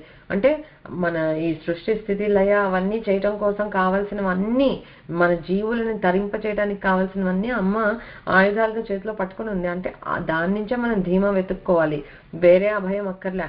నీ పాశాల నుంచి నేను విముక్తి చేస్తాను, లేకపోతే మనలో ఉన్న ఇది క్రోధాన్ని అంకుశంతో ఇచ్చేస్తుంది, అలా మనలో ఉన్న నెగిటివిటీ తీసేస్తానని అమ్మ నా దగ్గర టూల్స్ ఉన్నాయి అని చూపిస్తూ ఉంటే ఇంకా ఉత్తి అభయముద్ర ఎందుకు మనకి? ప్లస్ అమ్మ పాదాలే అభయ వరద ముద్రలు అనమాట మనకి. సో ఇంకా భయం అనేది మనకు ఉండదు. ఫలం అపిచ వాంఛాసం అధికం. సో ఎవరైనా వేరే దేవతలు ఏది కోరితే అది ఇస్తారు, ఓకే తథాస్తు అని అంటారు మనం కోరిన దానికి, అంతేనా? కానీ అమ్మవారు మట్టుకుట వాంఛాసం అధికం. మనం ఇంత కోరుకుంటే అమ్మ కదా అక్కడ జగన్మాత. అమ్మలు ఎప్పుడు ఏంటి, అమ్మ ప్లీజ్ ఇది ఇవ్వా అని అంటే నాకు, లేకపోతే ఈ కూర ఇష్టమో ఈ చాక్లెట్ ఇష్టమో అని అంటే ఒకటి అడిగితే రెండు ఇస్తాం. ఎందుకంటే అది అమ్మ ప్రేమ అనమాట. అలాగా జగన్మాత అమ్మ మనం ఏదో చిన్నపిల్లలు ఏదో అడుగుతున్నారు, ఇంత అడిగారు ఇంకొంచెం ఇద్దాము, let us make them happy అని అలాగా అమ్మవారు మనకి ఎంత కోరుకున్నామో అంతకన్నా ఎప్పుడు ఎక్కువే చేసి ఇస్తుందట, తక్కువ చేయదు. సో అది. సో వేరే వేరే దేవతలకి అభయవరద ముద్రలు కావాలేమో, కానీ అమ్మవారికి పాదాలని ఆశ్రయిస్తే చాలు అభయము వరాలు అన్నీ అక్కడి నుంచే వచ్చేస్తున్నాయని. ఇందాక చెప్పుకున్నాం కదా, కల్పవృక్ష కామధేనువులు మనకు అన్నీ అమ్మవారి పాదాలే అన్నమాట. ఓకే. సో ఇంకొకటి శ్లోకం ఉంది. తనీయాం సంపాంసుం తవ చరణ పంకేరుహభవం విరించి సంచిన్వన్ విరచయతి లోకాన వికలన్ వహత్యేనం శౌరిః కథమపి సహస్రేణ శిరసాం హరః సంక్షుద్యైనం భజతి భస్మోద్ధూలిత విధిం. ఇక్కడ చిన్న టెక్స్ట్ డిఫరెన్స్ ఉంటుంది, బట్ ఇక్కడ ఏం చెప్తున్నారనంటే అమ్మవారి పాదాల ధూళి గురించి వర్ణిస్తున్నారు. ఓకే, ఇది లలిత సహస్రనామ ధూళి అదంతా లేదు, కానీ మనం పాదాల దగ్గర ఉన్నప్పుడు ఫుల్గా కవర్ చేసేసుకుంటే మంచిదని I'm just pulling this in. So అమ్మవారి పాదాలని ఆశ్రయించడం అని అనుకుందాం. ఓకే, ఆ పాదాల ధూళికి ఎంత మహిమ ఉంది అనేది ఈ శ్లోకంలో చెప్తున్నారు అనమాట. సో ఆ పాదాల నుంచి వచ్చిన ధూళి అనుమాత్రం స్వీకరించి బ్రహ్మ మొత్తం సృష్టి కార్యాన్ని చేస్తున్నట్ట. విరచయతి లోకాన వికలన్, ఎవరు విరించి సంచిన్వల్ అంటే ఇంత పిసరు ధూళి రేణువుని ఇలా గ్రహించి ఆ దయ వల్ల ఆ మహిమ వల్ల మొత్తం సృష్టి కార్యాన్ని నడిపిస్తున్నట. శౌరి అంటే విష్ణువు ఏం చేశాట, అమ్మవారి పాదధూళిని పొందటం వల్ల ఎలా చెప్తారంటే విష్ణుమూర్తి ముసలి రూపంలో ఊర్ధ్వలోకాలను, ఆదిశేషు రూపంలో అధోలోకాలను మోస్తూ సంరక్షిస్తూ ఉంటాడు, స్థితిని కొనసాగిస్తూ ఉంటాడు అని. సో ఆదిశేషువు విష్ణువు ఒక అభేదం అని అంటారు. సో అలాగా ఆ అన్ని లోకాలని మోయగలిగే శక్తి ఎక్కడి నుంచి వచ్చిందంటే ఆ అమ్మవారి పాదధూళిని గ్రహించటం వల్ల. ఇక హరుడు ప్రళయకాలంలో, అంటే ఇక్కడ ఎలా చెప్తున్నారంటే అమ్మవారి ధూళి అణుమాత్రం గ్రహించటం వల్ల సృష్టి స్థితి లయ కార్యాలు త్రిమూర్తులు జరుపుతున్నారు అని. ఇక్కడ హరుడు ఏం చేస్తున్నాడు, ఆ ప్రళయకాలంలో మొత్తం అంతా ఇది చేయటానికి అదొక శక్తి కదా, అన్ని తనలోకి గ్రహించుకోవటం అనేది అంతా చేసి అలా భస్మమైపోయిన ఈ లోకాన్ని, ఆ భస్మాన్ని మొత్తాన్ని తన ఒంటికి మళ్ళీ రాసుకుని కూర్చుంటున్నాడు. అది సృష్టి స్థితి లయ కార్యాలను బ్రహ్మ విష్ణు రుద్రులు అమ్మవారి పాదధూళిని ప్రసాదంగా స్వీకరించి దాని మాత్రం ఆ మహిమ చేత దాన్ని నిర్వర్తించగలుగుతున్నారు అనమాట. ఈ లలితా సహస్రనామంలోనే ఇంకా కొంచెం ముందుకు వెళ్ళాక చాలా నామాల తర్వాత శృతి సీమంత సింధూరి కృత పాదాబ్జ ధూళిక అని వస్తుంది ఒకటి. ఓకే, ఇక్కడ పాదధూళి గురించి మాట్లాడుకుంటున్నాం కనుక let's also talk about it. So అమ్మవారు ఇక్కడ ఏం చెప్తున్నారు, శృతి సీమంత సింధూరి కృత పాదాబ్జ ధూళిక. ఇక్కడ ఆ ధూళితోటి గ్రహిస్తున్న త్రిమూర్తులు సృష్టి స్థితి లయ కార్యాలే కాదు, శృతి సీమంత సింధూరి అంటే 4 వేదాలు, వేదాలు కానీ ఉపనిషత్తులు కానీ ఇది పరబ్రహ్మం అంటే ఇది అని పిన్ పాయింట్ చేసి డెఫినేషన్ చెప్పలేవు ఖచ్చితంగా. ఇది కాదు ఇది కాదు ఇలా ఉంటారు అలా ఎన్నో వర్ణాలు మనం చూసాం. నేతి నేతి అని అనుకుంటూ మనం గ్రహించుకుని ఆ చివరికి ఏంటంటే అది ఒక అనుభూతి మాత్రమే. ఓకే, సో అది చెప్పలేరు కదా. సో వాళ్ళు ఏమనుకున్నారంటే అరే ఆ పరమాత్మకి పర్ఫెక్ట్ డిస్క్రిప్షన్ ఇవ్వలేకపోతున్నామే మేము అని అనుకుంటా. అంటే ఎందుకంటే ఆ తత్వం అనేది బియాండ్ కాంప్రహెన్షన్, అది మాటలకి అందేది కాదు. సో చెప్పటం అనేది చాలా కష్టం, అందుకే తత్ అని ఊరుకున్నాయి అనమాట. సో చెప్పటం వేదమాతకు కూడా పరబ్రహ్మ తత్వం ఏంటి అనేది చెప్పడం కష్టమైపోయిందిట. సో అలా చెప్పలేకపోయినందుకుట ఈ వేదాలు అని అంటే వేద మాతలు, సో పర్సానిఫికేషన్ చేసినప్పుడు ఆ వేదమాతలు సిగ్గుతోటి అరే అంటే అమ్మవారి పరతత్వాన్ని మేము సరిగా చెప్పలేకపోయామే అని సిగ్గుతోటి తలలు వంచి అమ్మవారి పాదాలకి నమస్కారం చేసుకున్నాయట. ఎందుకంటే ఆ పాదధూళి కొంచెమైనా మాకు సోకితే మేము ఇంకా బాగా చెప్పగలమేమో, అమ్మవారి పరతత్వం ఏంటి అనేది మేము సరిగా చెప్పగలుగుతామేమో, ఆ జ్ఞానం మాకు ఇస్తే బాగుండు అమ్మవారు అని చెప్పి వేదమాతలు 4 వేదాలు 4 రూపాలుగా తీసుకుని అమ్మవారి పాదాలకి నమస్కరిస్తే ఆ పాద ధూళి సింధూరంలో వాళ్ళకి అంటుకుందిట. ఆ మహిమతోటన్నా చెప్పగలమేమో అని చెప్పి చాలా ఆనందించారట వాళ్ళు. సో అది అమ్మవారి పాదధూళి మహిమ ఏంటి అని అంటే ఆ పాదాబ్జ ధూళిక అని అన్నారు కదా, ఆ ధూళి రేణువులు చాలు మనకి అంటే ఊహించుకోండి, అది అమ్మవారి మహిమ. సో దానికే ఏం చెప్తారు, వశిష్ఠ మహర్షి ఒక చోటు చెప్తారనమాట, బ్రహ్మ విష్ణు మహేశాన వేద పూజితాంఘ్రి ద్వయే. అంటే ఇలా వేదాలు బ్రహ్మ విష్ణు మహేశ్వరులు అందరూ పూజించే పాదాలు అమ్మవారివి అని చెప్తారనమాట. తర్వాత ఇంకొక సౌందర్యలహరి శ్లోకం ఉంది, దదానే దీనేభ్యః శ్రియమనిశమాశాను సదృశీ మమందం సౌందర్యం ప్రకరమకరందం వికిరతి తవాస్మిన్ మందార స్తవక సుభగే యాతు చరణే నిమజ్జన్మజ్జీవ కరణచరణైషచ్చరణతాం. ఈ శ్లోకంలో ఏం చెప్తున్నారంటే ఆదిశంకరాచార్యులు అమ్మవారి పాదాలకి 3 లక్షణాలు ఉన్నాయని చెప్తున్నారు. ఏంటి అంటే దదానే దీనేభ్యః శ్రియమనిష మాశాను సదృశి అంటే దీనులకు, దీనంగా ఉండి ఇందాక మనం అనుకున్నాం కదా దరిద్రేభ్యో అని, అలాంటి వాళ్లకు సిరి సంపదల్ని అనుగ్రహించగలుగుతాయి. ఎందుకంటే మనం ఎంతన్నా అనుకోవచ్చు నాకు డబ్బు అక్కర్లేదు, డబ్బు మీద ఆశ లేదు అని అనుకుంటాం, కానీ మన బ్రతుకు ఒక విధంగా అన్నీ ఉన్నాయి కనుక, తిండి తినగలుగుతున్నాం కనుక, ఆ రోటీ కపడా మకాన్ టేకెన్ కేర్ కనుక మనం అలా అనగలగచ్చు ఒక్కొక్కసారి. అప్పుడు కూడా కష్టమే, రైట్? కోట్లు ఉన్న వాళ్ళు కూడా నాకు చాలు సరిపోతుంది ఉన్న డబ్బులు అని తృప్తిగా ఫీల్ అయ్యే వాళ్ళు చాలా తక్కువ మంది ఉంటారు. సో మనకైనా సరే మనకేం అక్కర్లేదు, నాకు ఇంట్రెస్ట్ లేదు కాదు, మనకు అవసరం, జీవితం సాగాలి సాఫీగా. ఇప్పుడు కష్టాలు ఉన్నాయనుకో, ఆ కష్టాల్లో బాధపడుతూ నిజంగా అమ్మ పాదాలు పట్టుకోలేమేమో, సో అంత కష్టము వద్దు. అలానే మరీ ఐశ్వర్యం ఎక్కువైపోతే ఎక్కడో కొమ్ములు వచ్చేసి ఎక్కడో కూర్చుంటామేమో, అప్పుడు అమ్మవారిని విస్మరిస్తామేమో. సో ఐశ్వర్యము అంతొద్దు, మనం ఒక కంఫర్టబుల్ లైఫ్ లీడ్ చేసి తిండికి దీనికి ఇబ్బంది పడకుండా మన ధర్మాన్ని మనం చేయగలిగేంత మనకి డబ్బు ఉంటే చాలన్నమాట. సో అలాగా అలా దీనులకు సిరి సంపదలు ఇస్తుంది. సో మన సిరి సంపదలకు మాకు అక్కర్లేదు, దాని గురించి ఆశ్రయించాం అని అనక్కర్లేదు. ఆ ఐశ్వర్యం కూడా మనకు కావాలి, అమ్మవారు తప్పకుండా అనుగ్రహిస్తుంది. రెండో లక్షణం ఏంటి అంటే అత్యంత లావణ్యం అట. అంత అసలు అంటే లలిత అంటేనే లావణ్యం. అసలు అంత సుకుమారంగా అంత అందంగా ఉంటాయట అమ్మవారి పాదాలు, అదొక లక్షణము. తర్వాత కల్పవృక్ష పూల గుత్తిలాగా అందంగా కూడా ఉంటాయట. ఓకే, ఇంకా అమ్మవారి అందాన్ని వర్ణించేదేముందిలే కానీ ఇలా ఈ 3 లక్షణాలు చెప్పారనమాట అమ్మవారి పాదాల గురించి చెప్తూ. అయితే అలా చెప్పి అలా ఊరికే వర్ణించి ఊరుకోకుండా ఏం చెప్పారంటే నిమజ్జన్మజ్జీవ కరణచరణై షట్చరణతం. ఈ నన్ను నా మనసుని ఎప్పుడు తల్లి నీ పాద పద్మాలతో కంపేర్ చేస్తాం అనుకున్నాం కదా, ఆ పాద పద్మాల చుట్టూ ఒక షట్చరణతం అంటే 6 చరణాలు కల ఒక తుమ్మెదలాగా, పద్మాల దగ్గరికి తుమ్మెదలు వస్తాయి కదా కామన్ గా, అలాగా నీ పాద పద్మాల దగ్గరికి నా మనసు అనే తుమ్మెద ఎప్పుడు తిరుగుతూ ఉండాలి 6 కాళ్లతోటి అని అన్నారు. ఇక్కడ షట్పది వినే ఉంటారు, షట్పది అన్న షట్చరణతాం అని ఇక్కడ అన్న ప్రయోగం ఒకటి, అక్కడ తుమ్మెద గురించి మాట్లాడుతున్నారు అనమాట.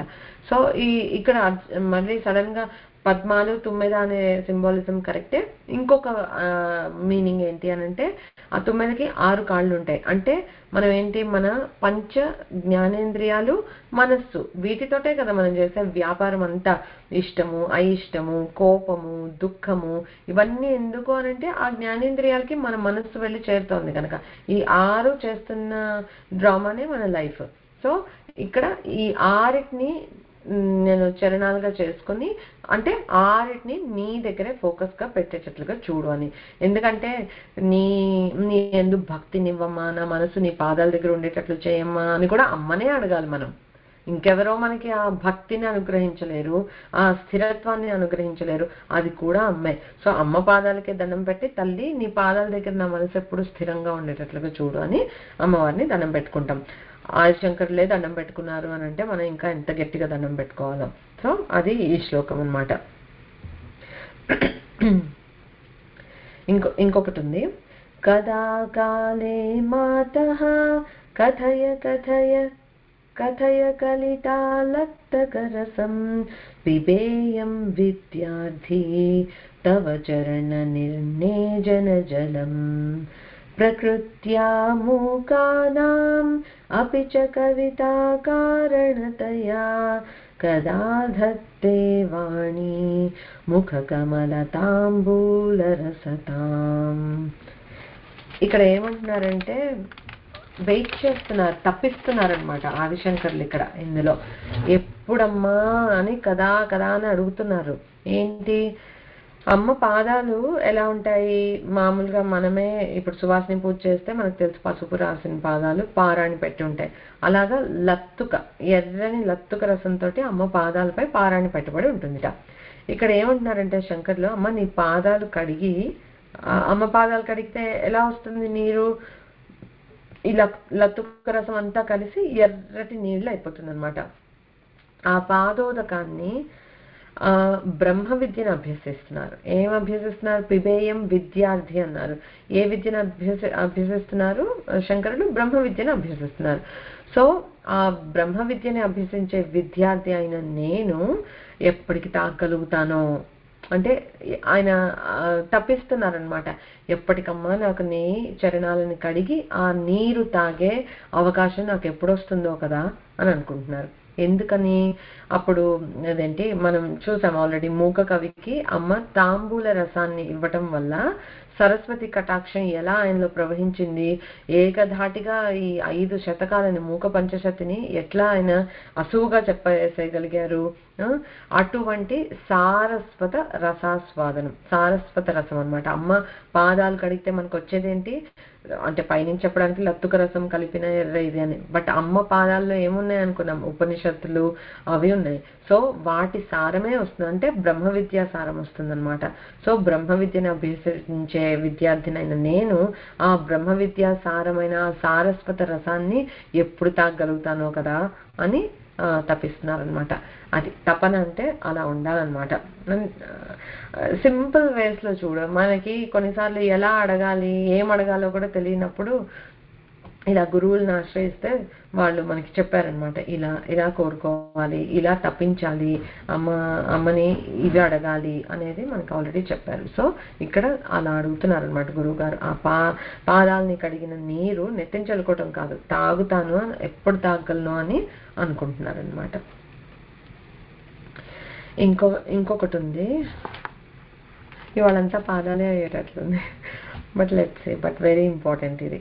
ఓకే, क्षितौ षट्पञ्चाशत् द्विसमधिकपञ्चाशदुदके हुताशे द्वाषष्टिः चतुरधिकपञ्चाशदनिले दिवि द्विषत्रिंशन् मनसि च चतुष्षष्टिरिति ये मयूखास्तेषाम् अप्युपरि तव पादाम्बुजयुगम्.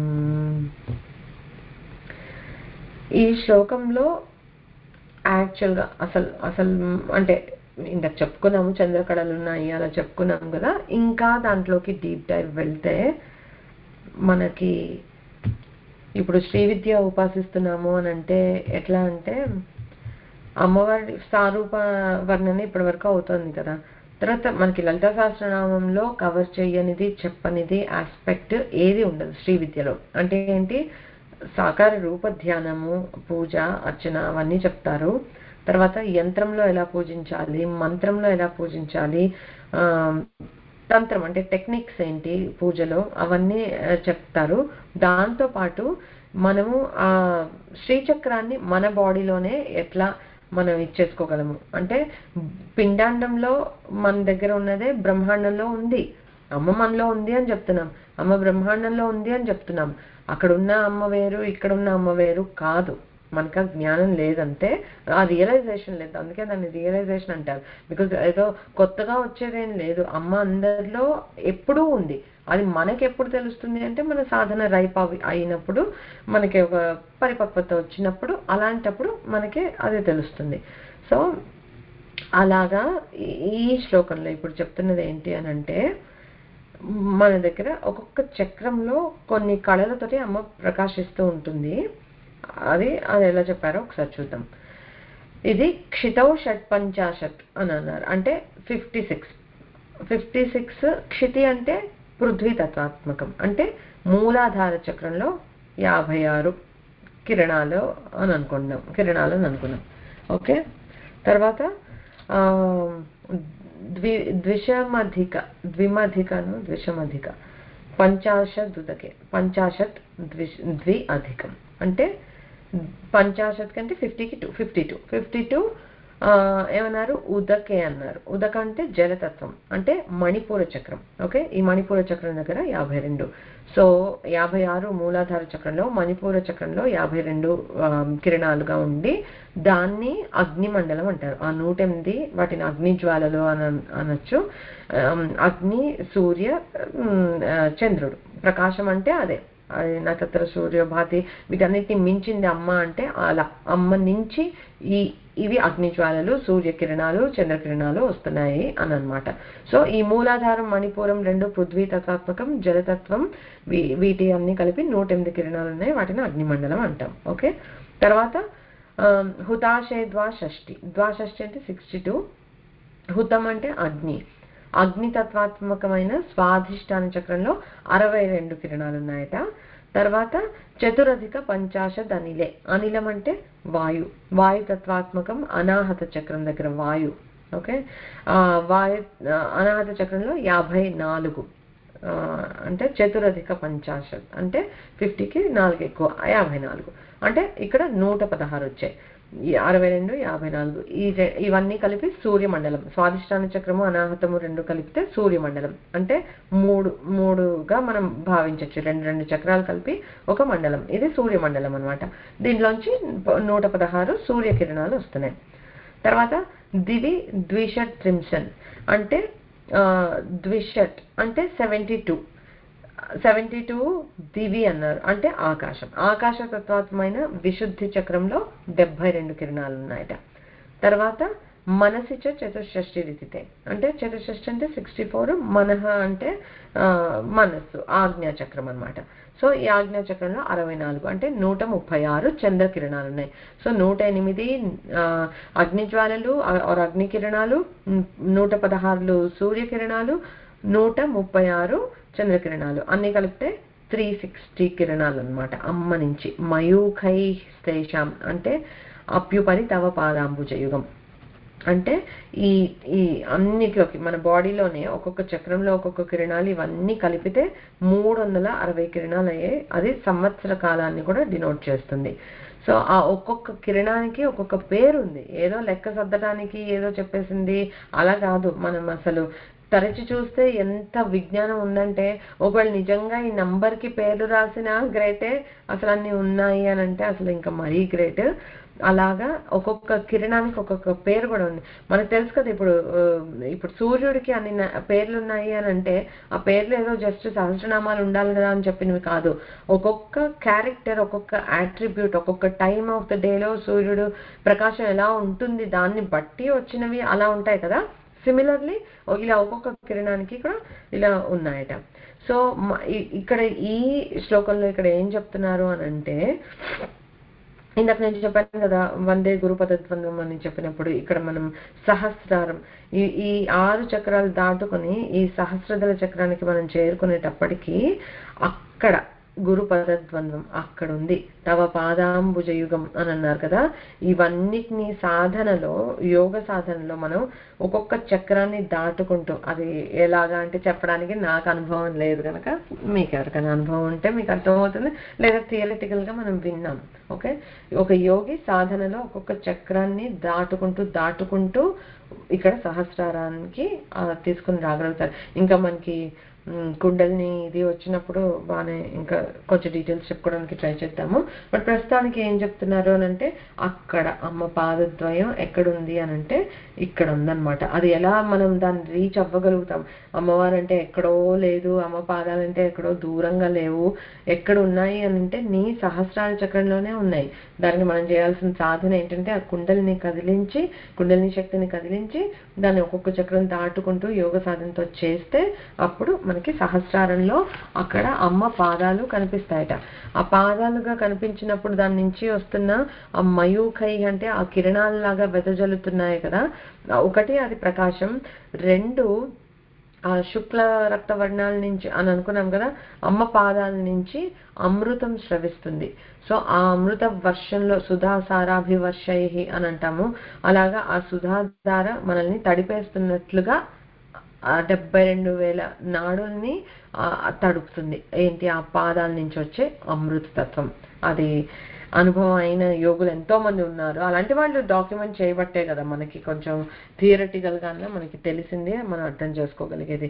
సో అది అమ్మ పాద ప్రభ ఎలా ఉంటుంది, పదద్వయ ప్రభాజాల అంటే ఏంటి అంటే అలా ఉంటుంది. నువ్వు ఇలా సాధించుకొని ఇక్కడికి సహస్రారానికి వెళ్ళినప్పుడు దట్ ఈస్ ద విజువలైజేషన్ అనమాట. అమృతంలో ఇలా తడిసిపోతారట. అది అమృతమయమైన స్టేట్ అంటే. సో అది అమ్మ పాదాలని వదిలేయట్లేదు మనకి. ఇంకా ఉంది, 8 minutes ఉంది. కొంచెం ఒక 5-10 minutes వెళ్ళొచ్చు అని అంటే నెక్స్ట్ నామం చెప్పుకుందాం. అది ఓకే?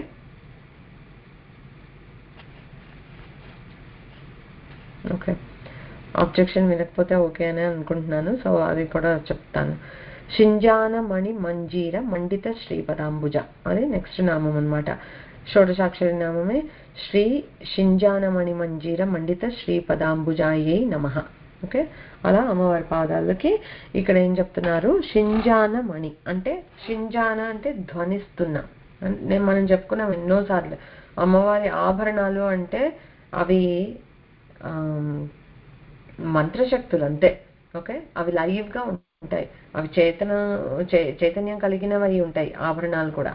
అంతేగాని జడంలాగా మనం వేసుకుంటే మనకి పెద్ద ఏమి సౌండ్లు కదలికలు అలాగేమి ఉండవు. బట్ అమ్మవారివి వాటి అంతటా అవే కదులుతూ ఉంటాయి, చక్కగా ఎప్పుడు చిన్న మంచి ధ్వనిని కలిగిస్తూ ఉంటాయి.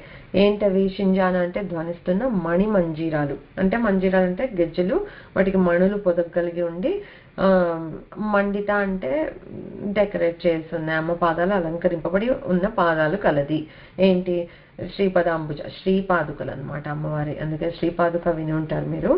శ్రీపాదుకలు అని అంటే అమ్మవారి పాదాలని. శ్రీ అంటే శోభాయమానం, మండిత అంటే అలంకరింపబడిన, ఇలా శోభాయమానంగా ఇలా ధ్వనిస్తున్న మణి మంజీరాలతో అలంకరింపబడిన పాదాలు గల అమ్మవారు అని ఈ నామానికి అర్థం అన్నమాట.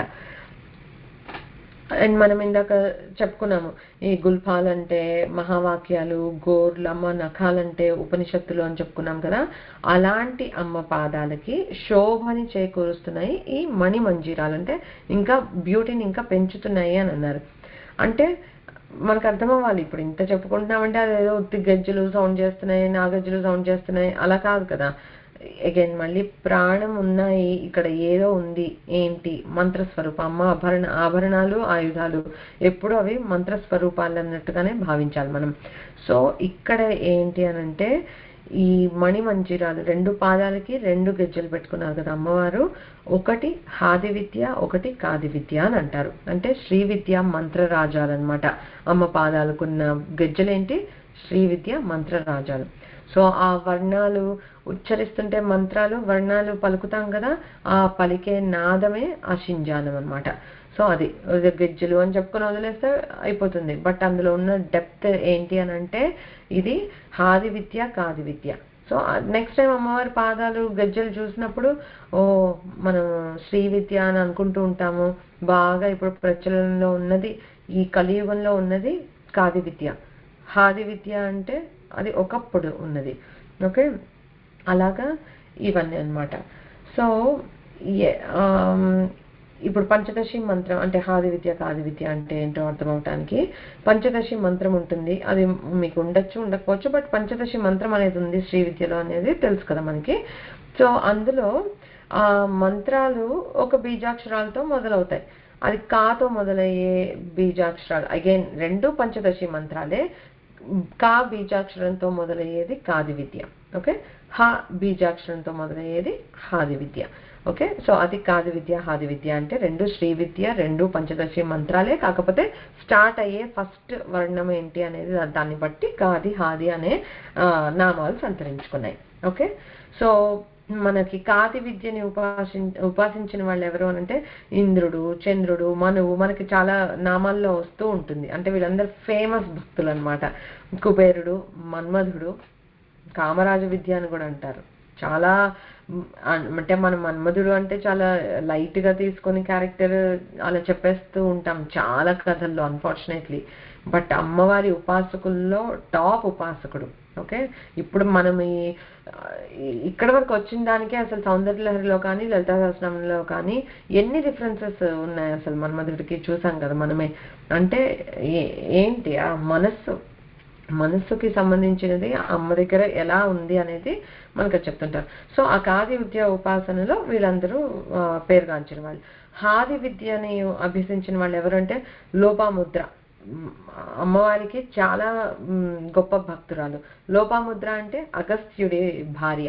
ఓకే, సో అగస్త్య మహామునికి ఈ లలితా సహస్రనామం ఇవన్నీ హయగ్రీవుడు ఇచ్చినప్పుడు ఆల్రెడీ ఆ లోపాముద్ర అనే ఆవిడ ప్రస్తావన లలితా సహస్రనామంలోనే ఉంది.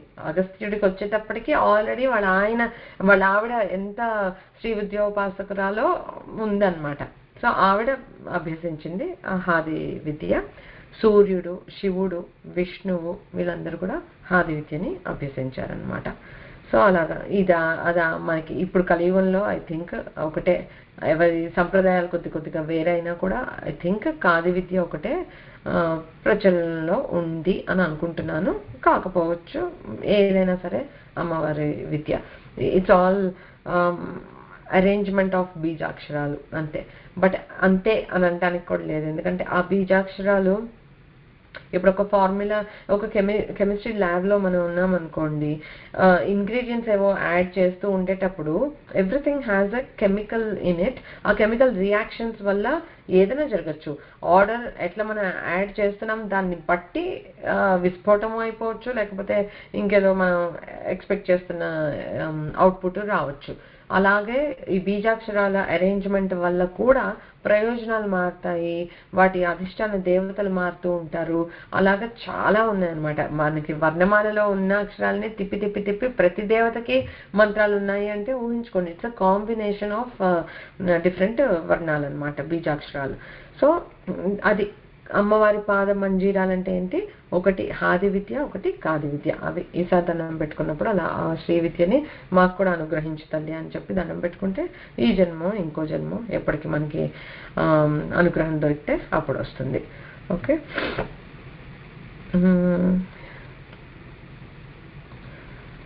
సో ఏం చెప్తారంటే, ఒక శ్లోకం ఉంది, అందులో ఏం చెప్తారంటే, తేషు ద్వామనురాజేతు వరిష్ట వింధ్యమర్దన లోపాముద్రా కామరాజానితి ఖ్యాతిముపాగతౌ హాదిస్తు లోపాముద్రా స్యాత కామరాజస్తు కాదికః తయోస్తు కామరాజయో సిద్ధిదో భక్తిశాలినః.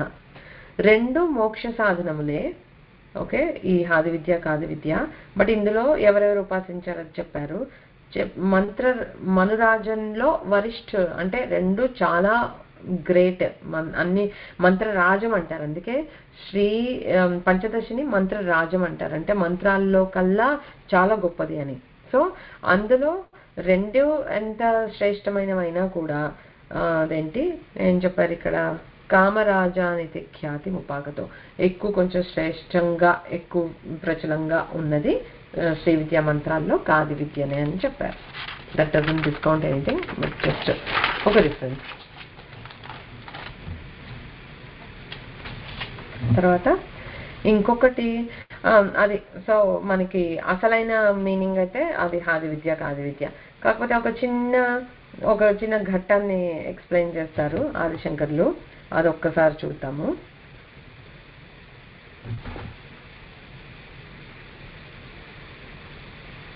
ఇది చెప్పాక అది చెప్తాను, ఎందుకంటే అదొక చిన్న స్టోరీ. ఇంకో శ్లోకం చెప్పాను కదా, పాదాల దగ్గర చాలా టైం స్పెండ్ చేశారు గురుగారు కూడా, అందుకే చాలా శ్లోకాలు మనకి రిఫరెన్స్ ఉన్నాయి సౌందర్యలహరిలో కూడా. శృతీనాం మూర్ధానో దధతి తవయో శేఖరతయా మమాప్యేత మాత శిరసి దయయా దేహి చరణౌ యయోః పాద్యం పాథః పశుపతి జటాజూటతటిని యయోర్లక్ష్యా లక్ష్మీ అరుణహరి చూడామణి రుచి. ఇక్కడ ఏం చెప్తానంటే, శృతీనాం మూర్ధానో దధతి తవయో శేఖరతయ. సో ఇప్పుడు మనం ఎంత వేదాభ్యాసాలు, ఇతిహాసాలు, పురాణాలు, శాస్త్రాలు ఇవన్నీ చదవటం వల్ల ఏంటంటే మనకి అమ్మవారి స్థూల రూప వర్ణన, కొద్దిగా ఒక తత్వం ఏంటి అనేది కొంచెం అవగతం అవుతుంది, కానీ పూర్తిగా తెలపలేవన్నమాట. పూర్తిగా నీకు పరత్వం గురించి తెలియాలి అని అంటే ఉపనిషత్తులే మనకి ఆధారం అన్నమాట. సో ఇందాక చెప్పుకున్నదే ఉపనిషత్ సారమైన పరతత్వమే అమ్మ. ఓకే, అందుకే అనుకున్నాం పిబేయం విద్యార్థి అనే శ్లోకంలో అదొకటి. తర్వాత ఇప్పుడు ఏంటంటే అమ్మ ఒక్కొక్కసారి ప్రణయ కలహాలు అవుతూ ఉంటాయి ఆది దంపతులు శివ పార్వతులకి. అప్పుడు ఏమవుతుందంటే అలా దెబ్బలాడుతుంటే అబ్బా ఇలా నన్ను ఇది చేయకు అని చెప్పి శివుడు తల వంచితే అమ్మవారి ముందు ఇదే అదునుగా అని చెప్పేసి గంగ దూకేసి అమ్మ పాదాలని కడిగేసిందట. అంటే అందరికీ అమ్మ పాదాలను చేరటానికి అంత ఆరాటం ఉంటుంది అని అదొకటి చెప్తున్నారు. తర్వాత దేహి చరణం, ఆ చరణాలని కడగటానికని గంగాలో దూకేసిందట. తర్వాత విష్ణుమూర్తి కూడా అలా అమ్మవారి పాదాలకి నమస్కారం చేసుకోవడానికి వెళ్తేట అమ్మ పాదాల ఎరుపులో ఉండే ప్రకాశం వల్ల ఆయన ధరించిన చూడమని కౌస్తుభం ఇంకా ఎరుపుని సంగ్రహించుకుని మెరిసిపోతూ ఉందట. అంటే బేసిక్గా చెప్పొచ్చేది ఏంటంటే ఇందాక చెప్పినట్లుగానే ఈ బ్రహ్మ విష్ణు మహేశాని ప్లస్ వేదాలు ఇవన్నీ అమ్మ పాదాలని చేరటానికి ఎంతలా తపన పడతాయి అనేది ఇదొక ఎగ్జాంపుల్ అనమాట. ఈ ఉపనిషత్తులేమో పువ్వులుగా చేరతాయట అమ్మ పాదాలకి. గంగ ఏమో శివుడు ఇలాగా ఆటలో ఇలా ఉండి ఇలా వంగితేట గంగ దూకేసి కాళ్ళు కడిగేస్తుందిట. విష్ణు పాదాలకి నమస్కరించినప్పుడు ఆ చూడమని ఇంకా ఎరుపు రంగుని సంతరించుకుని మెరుస్తూ ఉందట. అదొకటి చెప్పారు. తర్వాత ఇంకొకటి ఒక చిన్న లీలగా చెప్పారు. అదేంటంటే నమో వాకం బ్రూమో నయన రమణీయాయ పదయోః తవాస్మై ద్వంద్వాయ స్ఫుటరుచిరసాలక్తకవతే అసూయత్యత్యంతం యదభిహననాయ స్పృహయతే పశూనామీశానః ప్రమదవన కంకేళితరదే. సో ఇదొక శ్లోకం కదా. ఇదేంటంటే అశోక వృక్షం, అదే అగైన్ ఇది నేను ఫస్ట్ టైం తెలుసుకోవటం. అశోక వృక్షం ఉంటుంది కదా, దాన్ని యూజువలీ అంటారట అది ఒక మంచి పతివ్రత లక్షణాలు ఉన్న అలాంటి వాళ్ళ పాద తాడనం కాలుతో తంతే మంచిగా పుష్పిస్తుంది అని ఒక ఇది ఉందట. ఓకే, సో పద్మిని జాతి స్త్రీలు పాద తాడనం వల్ల అశోక వృక్షం పుష్పిస్తుంది అని. అయితే దానికి అసూయత్యంతం శివుడికి అసూయ కలిగిందట. ఇంత అచేతనమైన వృక్షానికే పుష్పిస్తోంది అమ్మవారి పాదతాడన భాగ్యం ఇచ్చేస్తే నాకు కూడా ఒకసారి అమ్మవారి పాదతాడన భాగ్యం దొరికితే బాగుండు అని అనుకున్నట్ట. ఓకే, అది ఈ శ్లోకంలో చెప్తున్నాను అనమాట. అది అంటే మళ్ళీ ఏదో అమ్మవారి కాలుతో తన్నిందా మనం అంతా ఆలోచించక్కర్లా. ఇలాగా శివుడే ఒకసారి అలా అనుకున్నట్ట, ఎప్పుడైనా అమ్మవారి పాదతాడనం నాకు తగిలితే ఎలా ఉంటుందో చూడాలనుంది అని అనుకున్నట్ట అని అసూయ పడుతున్నాడు. అలాంటి పాదాలకు నమస్కారం అని చెప్పి గురువుగారు అక్కడ నమస్కరించారు. సో ఇంకొక శ్లోకం ఉంది, అదొక్కటి చెప్తాను. ఇది కంటిన్యూషన్ అనమాట. అలా ఏంటి తప్పిస్తున్న శివుడికి నెక్స్ట్ శ్లోకంగా ఎలా చెప్తున్నారంటే మృషా కృత్వా గోత్ర స్ఖలనమథ వైలక్ష్య సమితం లలాటే భర్తారం చరణకమలే తాడయతి తే చిరాదంతశల్యం దహనకృతమున్మీలితవతా తులాకోటిక్వాణైః కిలికిలితమీశానరిపుణా.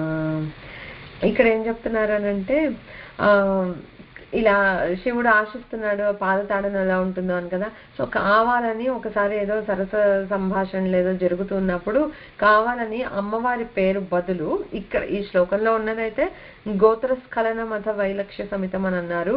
అంటే అమ్మ పేరు కాకుండా ఇంకేదో పేరుతోటి అని. కొన్ని చోట్ల ఎట్లా చెప్పారంటే గంగ పేరు తీసుకున్నాడు శివుడు. అప్పుడు అమ్మవారికి కోపం వచ్చింది.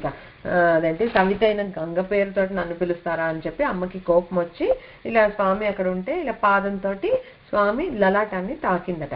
సో అప్పుడు స్వామి హీస్ హ్యాపీ, నా మిషన్ అకాంప్లిష్డ్ ఇట్లా.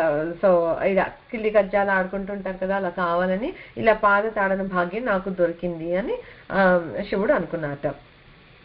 అయితే అలా జరిగినప్పుడు ఈ లలాటే భర్తారం చరణకమలే తాడయతి తే అలా కొట్టిందట ఎక్కడ లలాటం మీద శివుడికి కొడితే అప్పుడు నెక్స్ట్ ఏం చెప్తున్నారు, తులాకోటిక్వానే కిలికిలితం ఈశానరిపుణ. అంటే ఈ మనకి గిరిజా కళ్యాణం జరిగే కన్నా ముందు పార్వతీదేవి తపస్సు చేయటము, మన్మధుడు బాణాలు వేయటం అవన్నీ మనకి తెలిసిందే కదా. అప్పుడు మన్మధుడిని భస్మం చేసేస్తే అప్పటి నుంచి ఒక రకమైన కోపం పెట్టుకుని ఉన్నట్ట శివుడి మీద మన్మధుడు. అయితే మన్మధుడు ఎప్పుడు అమ్మవారిని ఆశ్రయించుకునే ఉంటాడు తెలిసిందే కదా. ఇలా అమ్మవారి ఇలాగా కాలుతోటి ఇలా తన్నంగానే ఈ కాలి మువ్వల్లోకి చేరి కిలకిలకిలా నవ్వాట. అంటే ఆ మువ్వల కదలిక ఏంటి అంటే అది మన్మధుడి నవ్వు ఇలా జరిగింది అని. అదొక చిన్న లీల ఘట్టంగా చెప్తారు. సో శివుడు అలా అనుకున్నట్ట, అలా అన్నప్పుడు ఇలా చేరిందని. ఓకే, సో అగైన్ మళ్ళీ ఆదిశంకర్ లాంటి వాళ్ళు చెప్పారు అని అంటే ఇది అమ్మవారు కొట్టింది అట్లాంటివి అనేసి వదిలేసేయరు కదా. సో ఇందులో ఉన్న మీనింగ్ డెప్త్ ఏంటి అని అంటే, ఇప్పుడు అమ్మవారు ఇక్కడ అమ్మవారు అని అన్నాము, అది కుండలిని శక్తిని చెప్తుంది అనమాట, సింబలైజ్ చేస్తుంది. శివుడు ఇక్కడ సాధకుడు. ఓకే, ఆ కుండలిని శక్తి అమ్మవారు. సో లలాటంపై తాడనం అని అంటే ఏంటి, ఆజ్ఞాచక్రం మీద అమ్మవారి పాదాలని ఇచ్చేసింది అని. అంటే మూలాధారం దగ్గర, ఇందాక చెప్పుకున్నాం కదా, మూలాధారం దగ్గర జాగృతమై ఈ కుండలిని శక్తి ఒక్కొక్క చక్రాన్ని దాటుకుంటూ మనం ఆజ్ఞాచక్రం వరకు వచ్చాము అని అంటే ఇంకా అక్కడి నుంచి అమ్మ అనుగ్రహం అలా దొరుకుతుంది అనమాట. తాడనం అంటే అక్కడ ఏంటి అని అంటే, ఇలా అమ్మ ఇక్కడ తట్టింది అని అంటే ఇంకా ఆజ్ఞాచక్రం నుంచి ఇట్స్ లైక్ ఇట్లా లిఫ్ట్ టపక్మని వెళ్ళిపోతాం మనం. సహస్రారానికి వెళ్ళడానికి ఎక్కువ టైం చేయదు. ఇక్కడ ఒక్కొక్క చక్రాన్ని దాటుకోవటం వరకు చాలా ఉంటుంది. ఇంక ఇక్కడికి వచ్చాక మనం చేసే సాధన కాదు, అమ్మ మనల్ని పైకి లాక్కెళ్తుంది.